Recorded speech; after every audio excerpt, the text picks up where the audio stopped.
Glória a Deus. Cumprimento a todos com a paz do Senhor. Amém, amados? Se puder apagar essa luz aqui para mim. Alexandre, presta esse ar.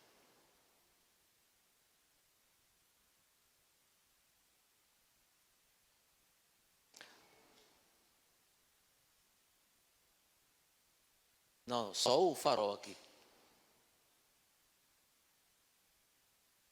Aziz. Abra sua Bíblia, amado, por favor. Jó, livro de Jó. Quem é homem aí? Levanta o braço. Aleluia. O que seria das mulheres se não fossem os homens, né? Ninguém fala nada, gente. Tivemos uma vigília aqui, amado, de ontem para hoje, abençoada. Seu homem que não veio, sentia sua falta. Mas tem um outro detalhe também. Esse relógio de oração organizado pela minha esposa e por algumas irmãs da igreja, ele estende-se também para os homens. Você que é homem, aproveite dia 25 para o dia 26. Sábado para domingo.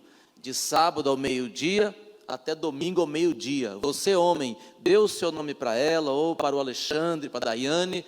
Marque o seu horário para que você faça parte deste relógio de oração. Orar, amado, como você mesmo sabe, nunca é demais. Orar é bom, é importante, é necessário, porém, independente de ser necessário, a nossa intimidade com Deus, nada substitui o nosso tempo íntimo com Deus. Então, faça parte deste relógio de oração. As mulheres estarão dando os nomes delas, mas você, homem, dê o seu nome também, cumpra o seu horário. Eu quero ver se eu pego um horário daqueles mais difíceis, de madrugada. Não é o horário mais difícil para orar? É o horário mais difícil para orar, é madrugada. 1 às 2, 2 às 3 ou 3 às 4, é um horário difícil. Então eu vou ver qual desses horários aí é um dos mais difíceis. E você, homem, faça a mesma coisa.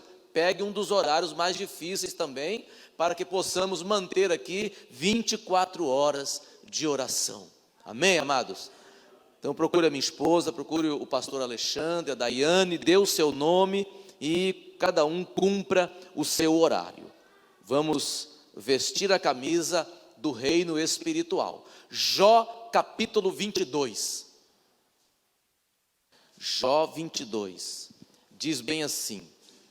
22, do 21 ao 27.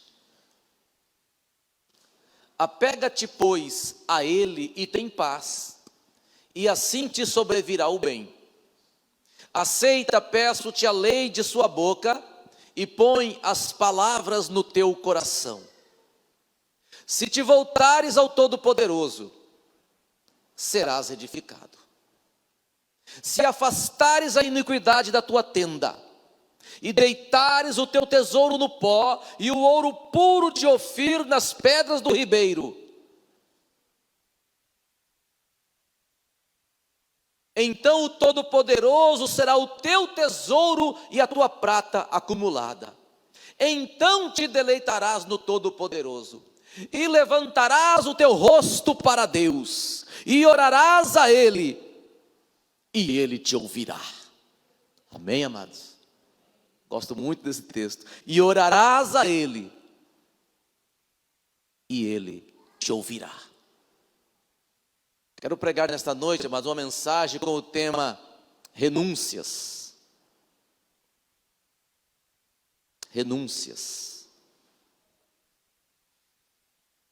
Mas de acordo com a nossa vida hoje, nossa correria, compra e venda, viagens, outras ocupações que vão acontecendo no dia a dia, algumas coisas nós vamos deixando para trás.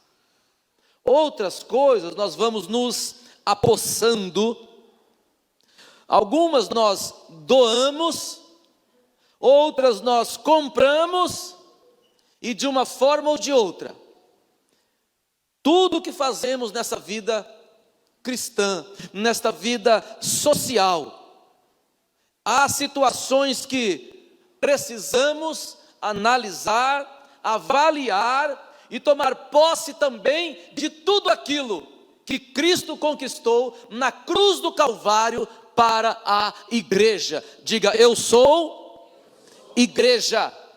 Então, amados, muitas das vezes nós nos esquecemos de apossar daquilo que Cristo conquistou por nós na cruz do Calvário, mas também precisamos, é claro, renunciar muitas coisas. E como já disse, há muitas coisas que não fazem parte da nova vida que em Cristo nós passamos a viver. Muitas coisas não fazem parte dessa vida, e destas muitas coisas, ou melhor, estas muitas coisas que não fazem parte da nova vida em Cristo, nós precisamos renunciar.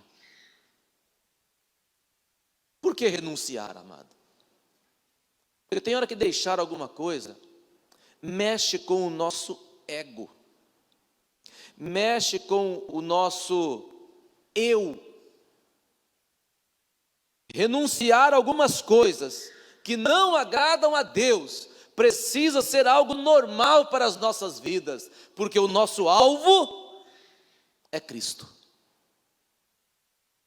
A nossa vontade é agradar a Cristo. A nossa fé é ou precisa ser cristocêntrica. Uma fé onde Cristo é o centro. O que Paulo escreve? Assim que, se alguém está em Cristo, nova criatura é, as coisas velhas já passaram, eis que tudo se fez novo. Paulo não está falando, olha, bom, agora você é crente, você não pode isso, não pode isso, não pode isso, não pode isso, não pode isso, não pode isso, não pode aquilo, não pode aquilo, não pode aquilo. Paulo não falou isso. Ele diz que quem está em Cristo passou a fazer parte de uma nova criação. Nós em Cristo somos criados novamente para servirmos a Deus. Fazemos parte de uma nova criação. Aí Paulo escreve: as coisas velhas passaram, eis que tudo se fez novo. E diz ainda, Paulo falando: e tudo isto provém de Deus, que nos reconciliou consigo mesmo por Jesus Cristo, e nos deu o ministério, o poder, o direito da reconciliação com Deus.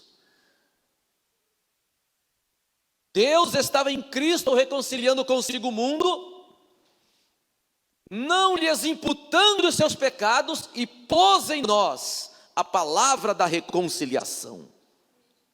Estávamos perdidos, em Cristo fomos achados, em Cristo nos tornamos filhos, fomos reconciliados com Deus.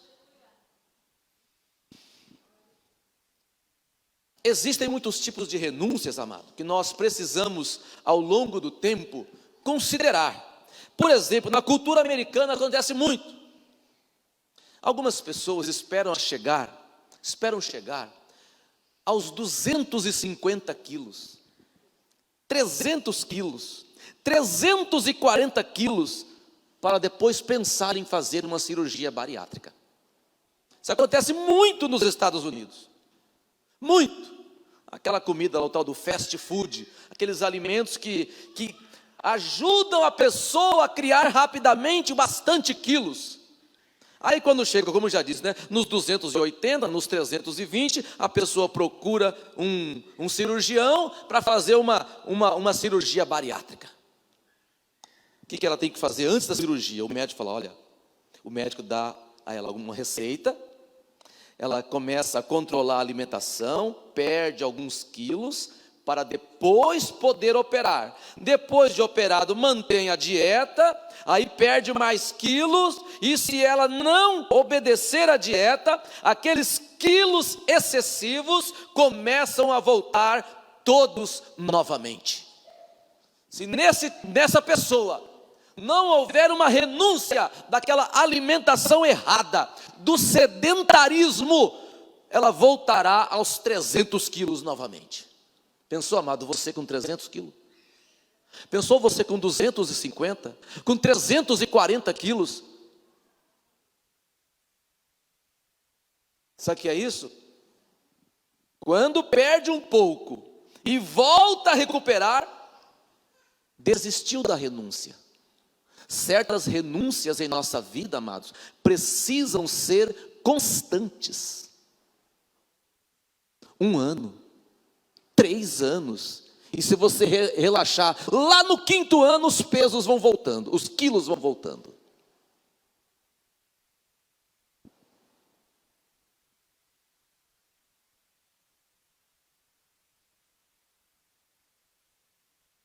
Falando sobre renúncia, vamos lá para o Antigo Testamento.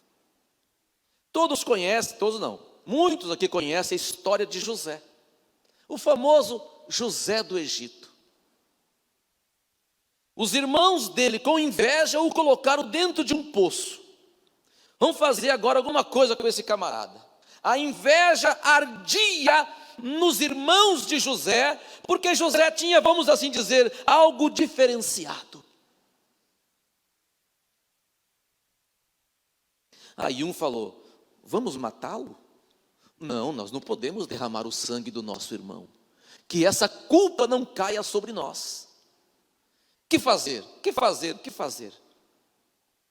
Passou uma caravana de ismaelita que ia em direção ao Egito, venderam José como escravo.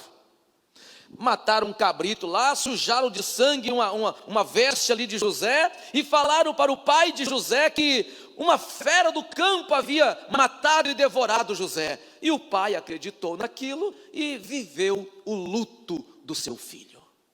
Meu Deus.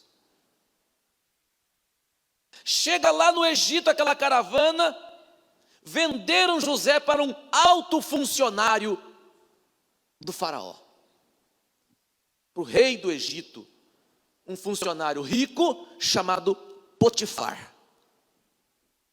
Ali Potifar viu em José algumas virtudes e colocou toda a administração dos seus negócios nas mãos de José.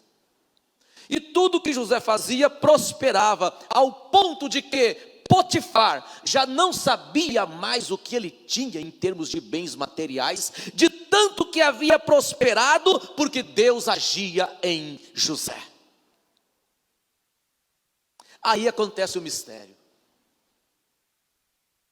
Fala para quem está do seu lado, por favor, essa palavra abençoada, mistério. Tudo prosperava muito bem, e diz a Bíblia, e a mulher de Potifar pôs seus olhos em José.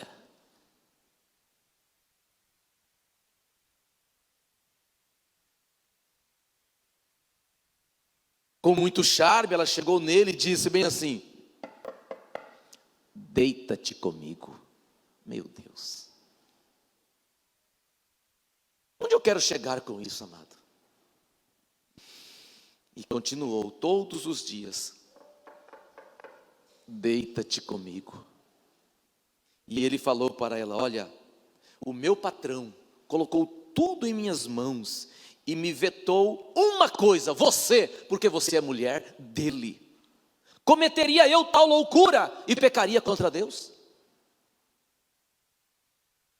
E tentou agarrar José, José fugiu, um dos panos de José ficou na mão dela. No que ele fugiu, ela gritou, os outros funcionários chegaram e ela disse: olha, aquele hebreu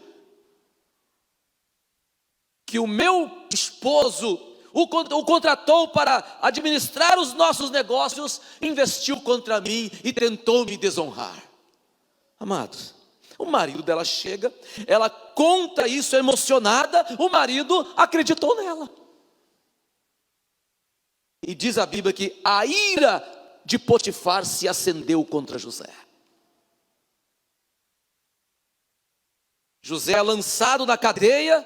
Lá na cadeia, o comandante ali da cadeia põe tudo na mão de José e a cadeia começa a prosperar também. Mas onde queremos? Vamos voltar aqui um pouquinho agora.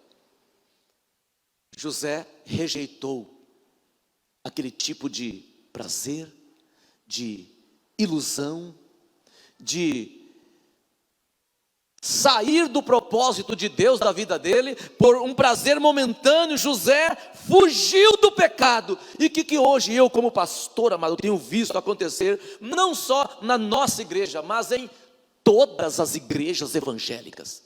Muitos membros da igreja vão para a cama com outras pessoas, amado, com muita facilidade.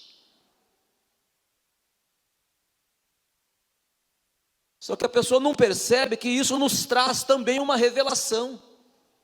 Que essa pessoa é da igreja, é membro, chegou ao batismo com uma conversão extremamente superficial.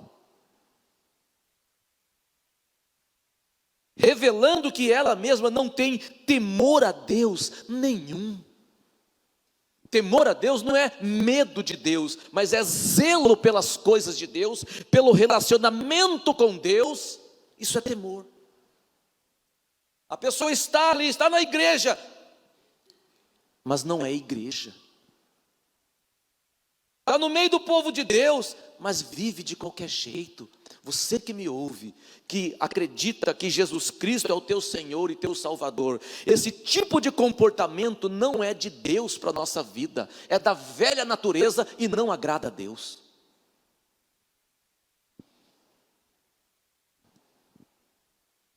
Renúncia.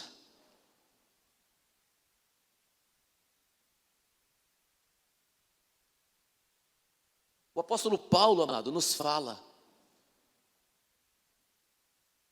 sobre 5 pecados que atrapalharam o povo que saiu do Egito de entrar em Canaã, saiu do Egito de entrar novamente no território de Israel, na capital Jerusalém. E Paulo escreve bem assim: Deus não se agradou da maior parte deles, por isso ficaram prostrados no deserto. E começa a narrar os pecados. Cobiça. Amado, o que você tem conseguido e permitido cobiçar na nossa sociedade? É um momento de reflexão. O que temos cobiçado com os nossos olhos, ou às vezes com o nosso coração? Segundo pecado que Paulo menciona aqui: idolatria. A visão central de idolatria é uma pessoa ficar ajoelhado diante de uma imagem de escultura e falar com aquela imagem. Realmente isso é idolatria? É, mas idolatria não é só isso. Idolatria, nós podemos às vezes idolatrar, amado, um parente, idolatrar um bem material, idolatrar uma correntinha de ouro que a vovó deixou como herança, idolatrar um relógio de ouro, ou um anel de ouro que o seu padrinho de casamento te deu, e coisas parecidas com isso. A palavra idolatria, ela é muito ampla, e Paulo vai falando: e não nos prostituamos como alguns deles, e caíram num só dia. O anjo da morte passou e 23 mil.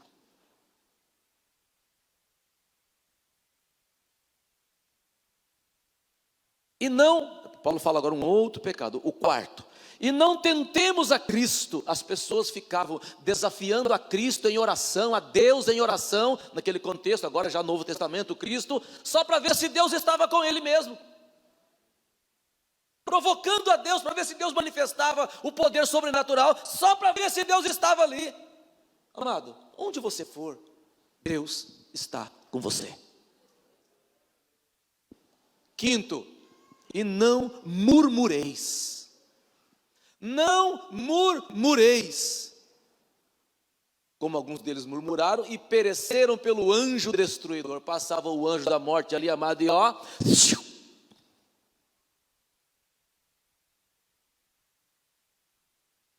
condição de homens e mulheres cristãos, amado, analisando isso aqui não vai afetar a vida, vamos assim dizer, se você vai perder salvação, se você vai ganhar salvação. Não estou entrando nesse contexto, mas que isso atrapalha o nosso crescimento espiritual, você pode ter certeza, atrapalha muito.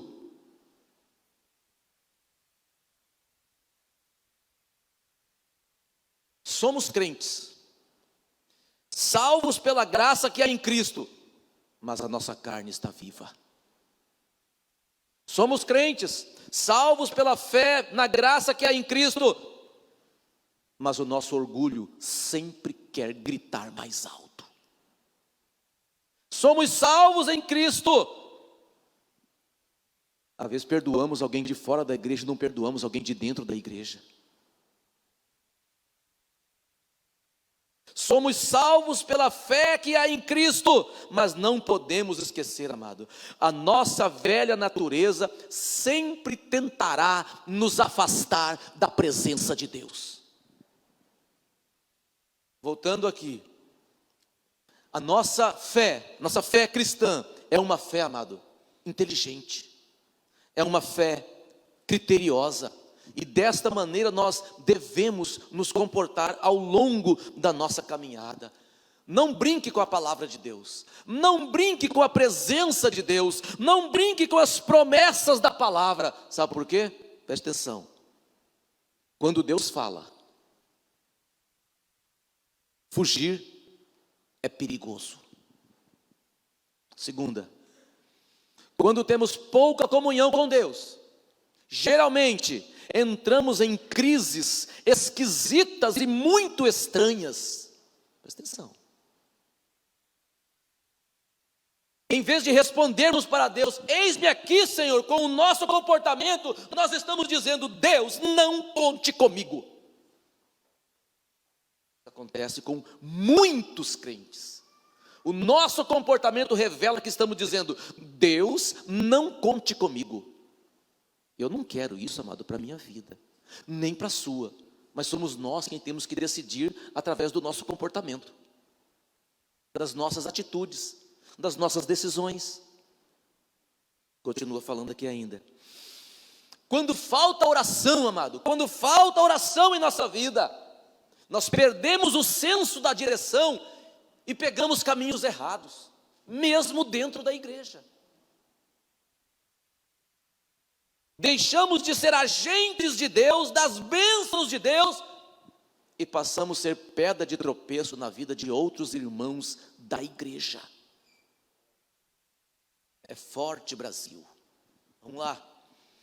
A falta de comunhão íntima com Deus, amado, nos leva a ser, sabe o que, amado? Pessoas indiferentes, insensíveis, petrificadas. A igreja está marchando e a pessoa, para ela, tanto faz como tanto fez, não fede, não cheira, não está nem aí para nada. Se isso está falando ao seu coração, amado, é momento de você parar e rever muitos valores da sua vida. Uma vida de oração, amado, presta atenção, faz com que governemos os nossos sentimentos e nossas emoções ruins. Uma vida de oração faz com que governemos nossos sentimentos e nossas emoções ruins.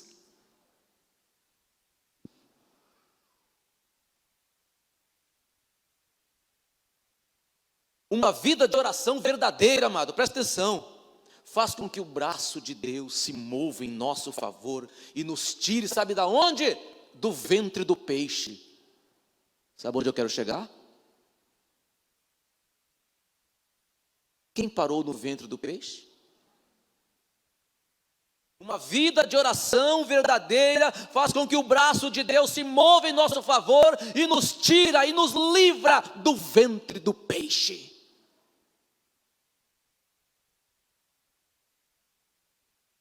Muita oração, guarde essa, muita oração nos ajuda a sermos servos obedientes. Muita oração nos livra, sabe do que, amado? Do adultério, da fornicação, da mentira, das fofocas, de um relacionamento venenoso dentro da igreja, e nos livra também de sociedades perigosas.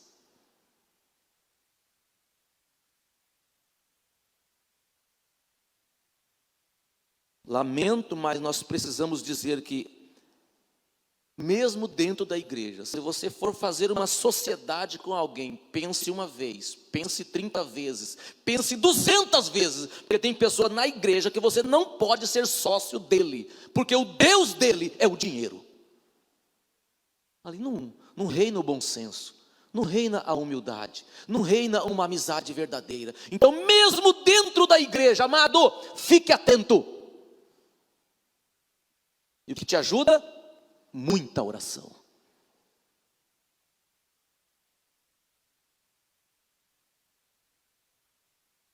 Se quisermos ter uma vida de oração, amado, nós precisamos renunciar.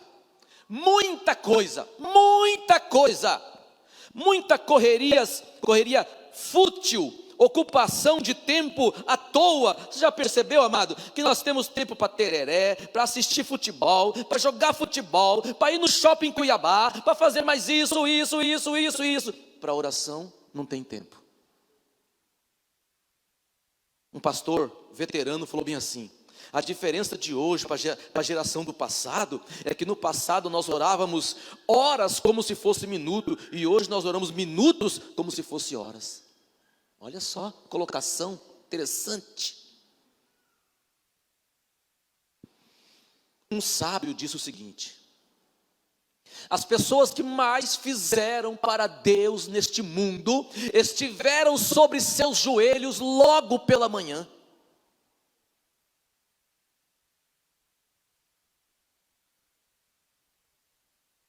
Aquele que desperdiça os primeiros momentos da manhã, se ocupando com outras coisas, terá muita dificuldade para buscar a Deus no restante do dia. Sabe por quê, amado? Começa aquela correria. Quando você chega, você já quer dormir, já está cansado, já está quebrado. Aí você vai dar para Deus as últimas energias. Não é isso que Deus espera de cada um de nós. Texto de Jó, logo do início, texto base desta mensagem, diz bem assim: apega-te, pois, a Ele. Apega-te, pois, a Ele. Ou seja, grude nele. E continua falando: aceite a lei de sua boca. Ou seja, as palavras instrutivas que o próprio Deus nos dá. E continua falando: se te voltares ao Todo-Poderoso, serás edificado. Aqui entra aqui uma palavra, amado, uma palavra de prioridade. Olha só: se te voltares ao Todo-Poderoso, serás edificado. Se afastares a iniquidade da tua tenda, e colocares o teu tesouro no pó, depois disso, Ele será o teu tesouro. Olha, que palavra! Renúncia, prioridade, valores.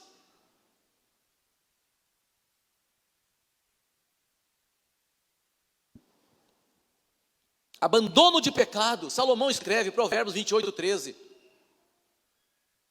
Aquele que encobre as suas transgressões nunca prosperará, mas o que as confessa e deixa alcançará misericórdia. Ele estava falando aqui de vida espiritual, crescimento espiritual.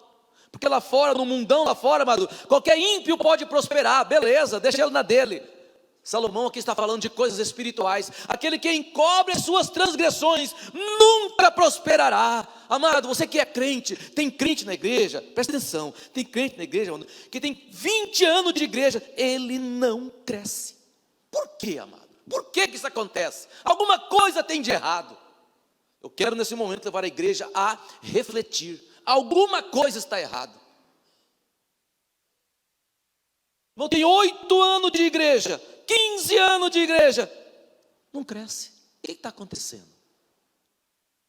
Será que a culpa é do pastor? Será que a culpa é da direção da igreja? Será que a culpa é da igreja como um corpo local? Aquele que encobre as suas transgressões nunca prosperará, mas o que as confessa e deixa alcançará misericórdia. Bem-aventurado o homem que continuamente teme. Tem pessoa, amado, que teme a Deus hoje, amanhã ele não teme mais. Teme a Deus no primeiro ano da fé cristã, depois relaxa e cai na gandaia de novo.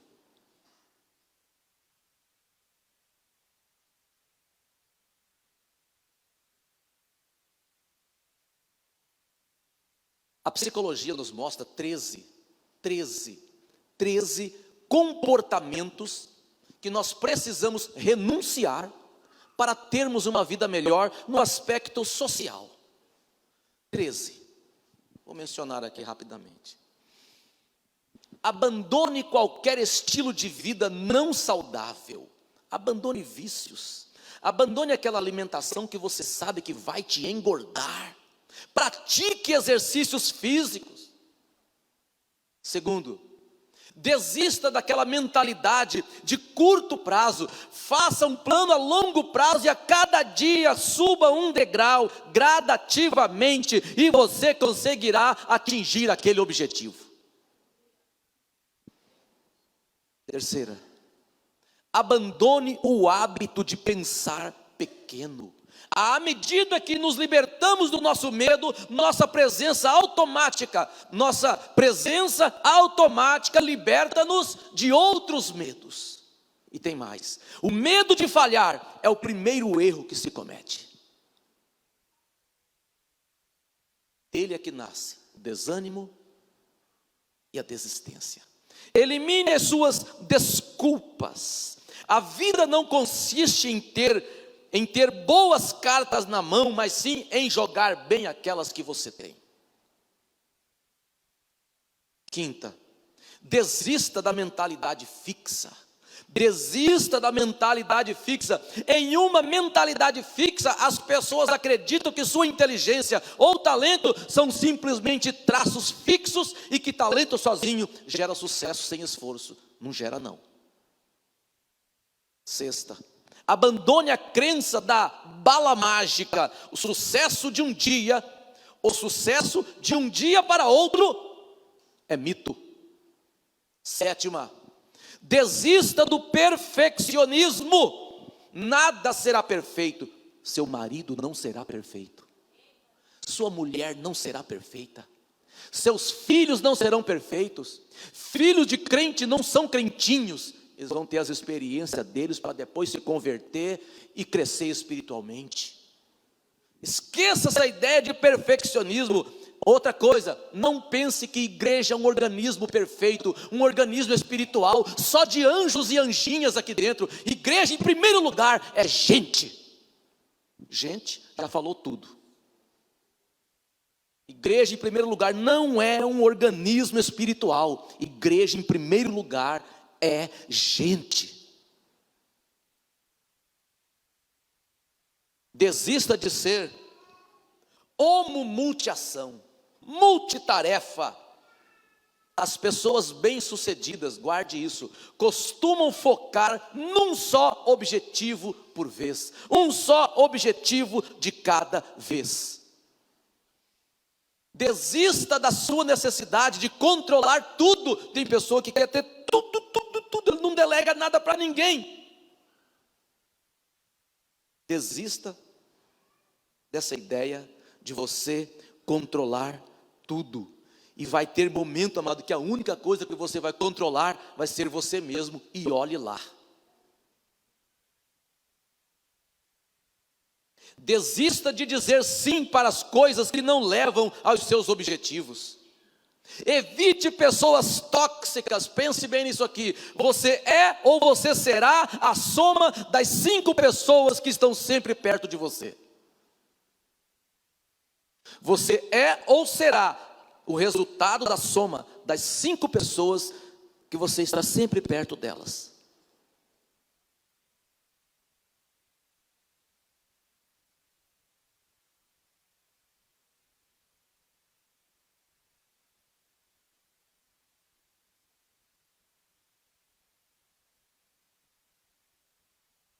Abandone aquela necessidade de ser apreciado, aplaudido. Haverá momentos em que o aplauso desaparece e irá desaparecer, e você vai ficar parado. Abandone a mentalidade, essa necessidade de ser aplaudido, de ser apreciado, de ser ovacionado, de ser elogiado. Em alguns momentos parece que isso é bom, massageia o nosso ego, mas não podemos depender disso. E por último, abandone sua dependência das redes sociais e também da TV. Quanto tempo, amado, gastamos por dia em redes sociais e também na televisão? Quanto tempo?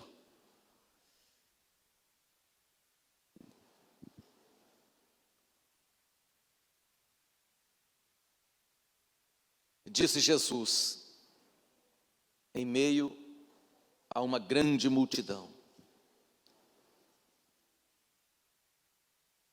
se alguém quiser vir após mim e não aborrecer a seu pai, mãe, mulher, irmãos, filhos, irmãs e ainda a sua própria vida, não pode ser meu discípulo. E qualquer que não levar a sua cruz e não vier após mim, não pode ser meu discípulo. Jesus estava falando aqui o que, amado? Ele não estava pregando contra a unidade da família. Ele estava dizendo aqui o que? Prioridade. Olha, se os seus parentes estiverem abandonando você de seguir a mim, deixe os seus parentes e siga a mim. É isso que Jesus estava falando. A vida cristã, amado, é um eterno desafio e uma tarefa e uma eterna renúncia. A vida cristã é um eterno desafio e uma eterna renúncia. Renúncia. Precisamos considerar, amado, que a lei da semeadura é infalível. Precisamos considerar que uma escolha errada nos trará consequências seríssimas e ruins. Tem mais. Jesus nos fala sobre o reino dos céus. E ele pega aquela parábola que ele mesmo fez e começa a falar. O reino dos céus é semelhante a 10 virgens. 5 prudentes, 5 não prudentes. Estavam ali com suas lamparinas, 5 tinham o azeite, as outras 5 não tinham. Aí aquela história toda aconteceu, as 5 que não tinham foram comprar, o noivo chegou, fechou-se a porta, e as que foram comprar voltaram e começaram a bater: Senhor, abre-nos! Senhor, abre-nos! E Jesus respondendo disse: em verdade vos digo, não vos conheço. Sabe o que é isso, amado? Vida cristã é algo criterioso. Vida cristã é algo inteligente. Vida cristã é algo refinado.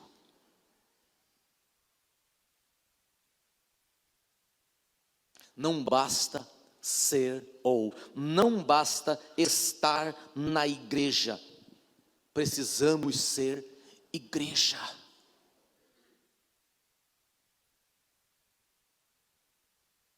O escritor da carta aos Hebreus escreve, amado, ele escreve para quem? Para a igreja. Portanto, nós também que estamos rodeados de uma tão grande nuvem de testemunhas, deixemos todo o embaraço e o pecado que tão de perto nos rodeia e corramos com paciência a carreira que nos está proposta, olhando para Jesus, autor e consumador da fé.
e da Universal. Naquele mesmo momento, John Wesley se depara com a porta do céu e pergunta para o porteiro: quem está lá dentro? E ele pergunta bem assim: são os metodistas? O porteiro diz: não. Aí ele completa: são os batistas? Nenhum deles. Meu Deus. É da igreja do Evangelho Quadrangular? Também não. Assembleiano? Também não. Então, ô porteiro, quem está dentro do céu? O porteiro responde: somente os que nasceram de novo. Tudo isso, amado, serve de lição para nossas vidas. Estar na igreja, ter carteirinha de membro é uma coisa. Ser igreja, ser nascido de novo é uma outra história. É um outro contexto, é um outro nível de espiritualidade. Que a igreja que me ouve entenda isso no seu coração. Fechemos nossos olhos. Guarde esta palavra que Jesus disse: eu sou o caminho, eu sou a verdade, eu sou a vida. Para que você chegue na glória eterna, você tem que renunciar os seus caminhos, você tem que renunciar às suas verdades, você tem que renunciar o seu estilo de vida e ter Cristo como o Senhor da sua vida. A igreja continue de olhos fechados.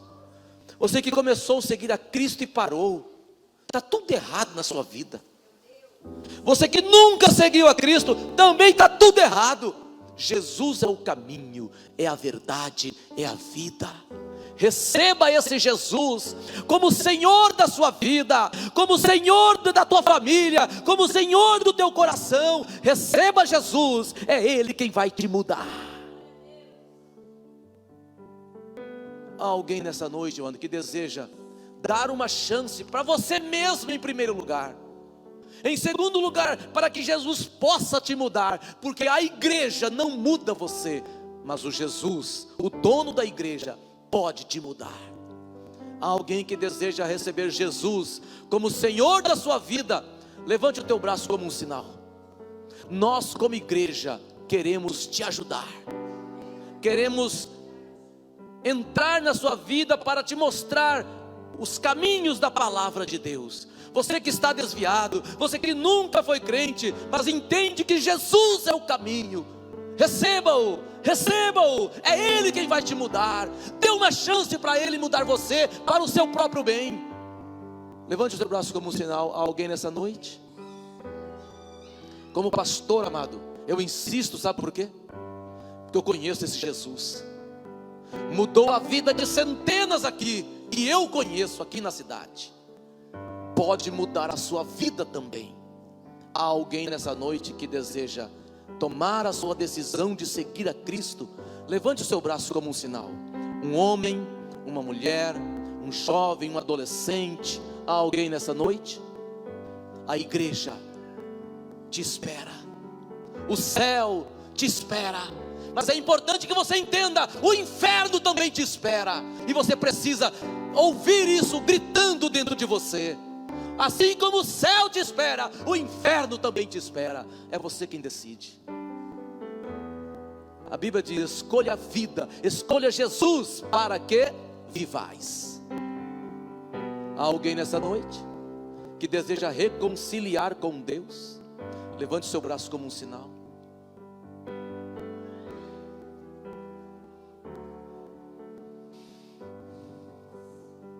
A igreja fique de pé, por favor. Ah, não, senta.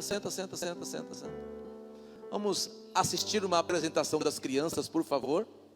Vem aqui em cima ou não? Pode ser aqui, Aline?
Aleluia. Glória a Deus. Glória a Deus. Fiquemos de pé, amém, igreja.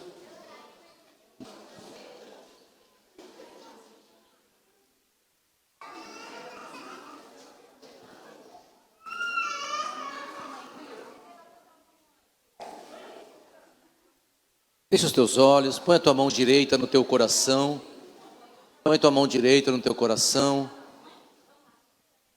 Feche os teus olhos, nos concentremos agora.